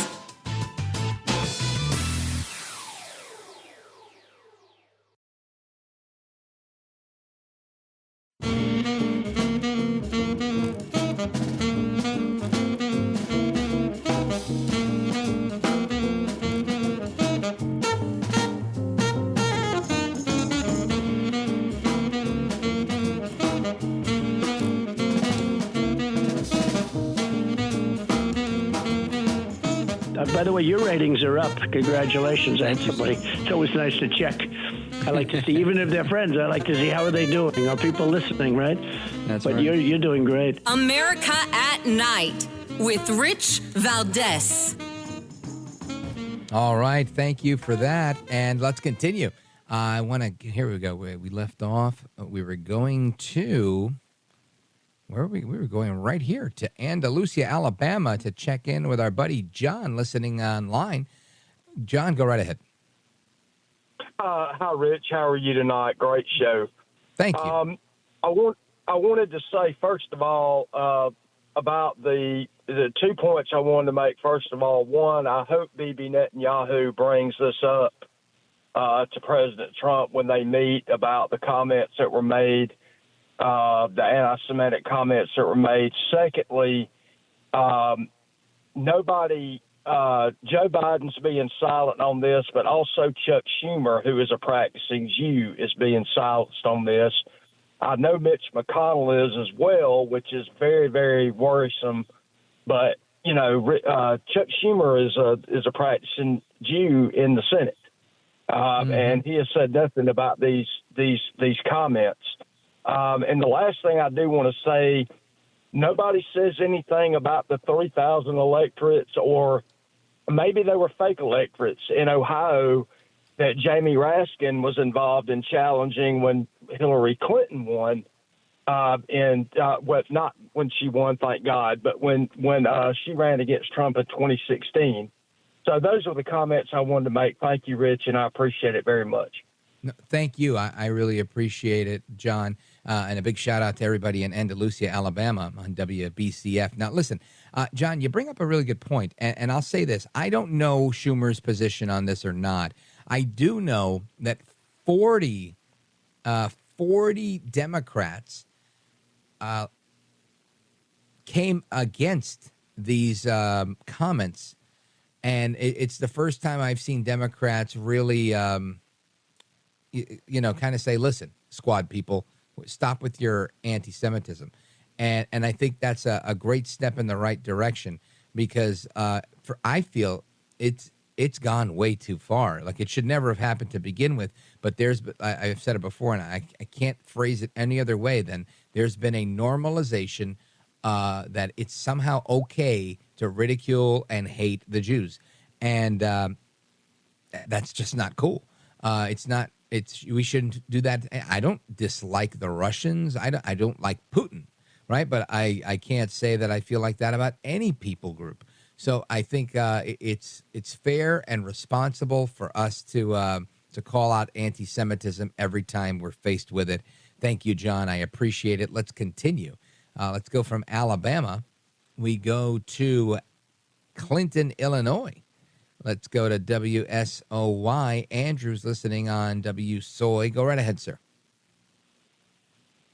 Hey, again, Mr. Valdez. I called a couple weeks ago and talked to you about my cooks in the kitchen explaining to me what El Baboso meant. And I just wanted to offer another anecdote from my experiences in the restaurant industry as a manager.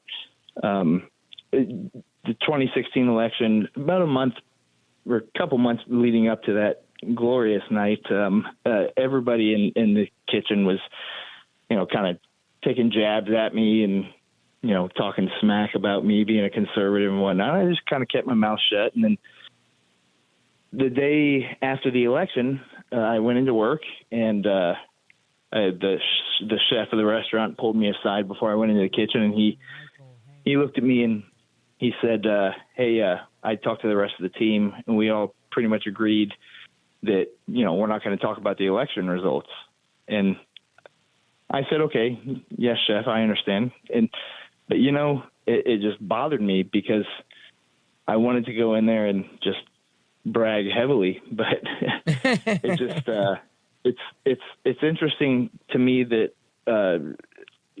leftists will police your speech. They'll talk about, they'll talk about anything that they want to talk about, even if it's clearly against pretty much ethical or moral codes. For example, introducing inappropriate material to children in public libraries. Yeah. anytime they lose, they don't want to talk about it. It's embarrassing, and I think a big problem for conservatives is we don't go out and be aggressive enough for our morals, for our rights, and for what we believe in. Andrew, I think you're right. And I don't know that that's a problem that we'll ever fix, because I think a lot of people who are naturally conservative, and that's why they are conservative. They're not very liberal in their opinions. They're not very outspoken. They're very traditional. They like to just mind their business, and they want people to leave them alone. And by virtue of conservatism, they're just not there. They're like, look, I don't care what you believe. Just leave me alone. Let me believe what I want to believe. Meanwhile, it's the liberal, and I should say more aptly put, the radical progressive on the left that is like, no, I care what you believe. I care what you say. I'm going to police what you say. You'd better agree with me because I know better than you what you need. And that's always going to be a staple of the other side. And lamentably, that'll never be a staple on the conservative side, because conservatives really don't believe they know better than anybody else. Most of the time, we take a libertarian approach to things and say, look, I want to give you the information I've got, but it's up to you what you do with it. I don't care what you do. And it's because of that we'll never be like them. And people say, the Democrats get it right because they're always so together. That's what collectivists do. Collectivism is the bond that fuels communism. And that'll never work on the right of center. It just won't. So ultimately, I mean, what makes us so different, it's a double-edged sword, lamentably. Anyway, Andrew, I got to hit this break real quick. Thanks for the call from Clinton, Illinois. If you see Joe El Baboso Biden, tell him I said what's up. Big shout out to everybody on WSOY. We're coming right back to your calls and more. Don't go anywhere. This is America at Night with Rich Valdez.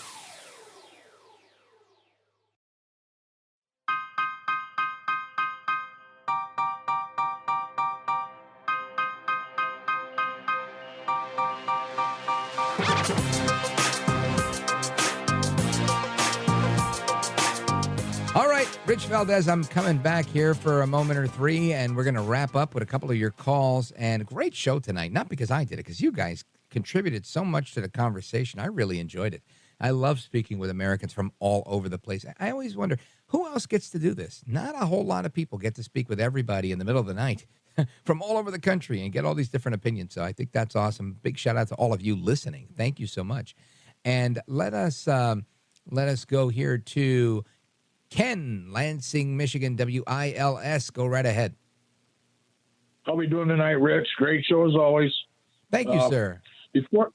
Before I get to what I told your call screener, I want everybody in this audience that loves their children in this country to please look up the book. The title. It's called "It's Perfectly Natural," and it's in your elementary schools in this country, and it's for children 10 to 15. And I won't say anything more about it. Just look. Is it one of those funny books we should be concerned about? Very, very, very much so. Well, we're going to have to take a look at it. We're out of time, Ken. Sorry. Big shout out to Michael in Pendleton, Oregon. Thank you, Ken, for your call. Michael is on KUMA, and we won't get to you tonight because the music's kicking me out. But I promise I'll get to you tomorrow if you're able to call in. Thanks for the support. I appreciate it. Folks, hasta la próxima. Until the next time, take care, good night, and God bless. I am Rich Valdez. We're going to do it again tomorrow. Until then, keep it locked right here on this station. Peace.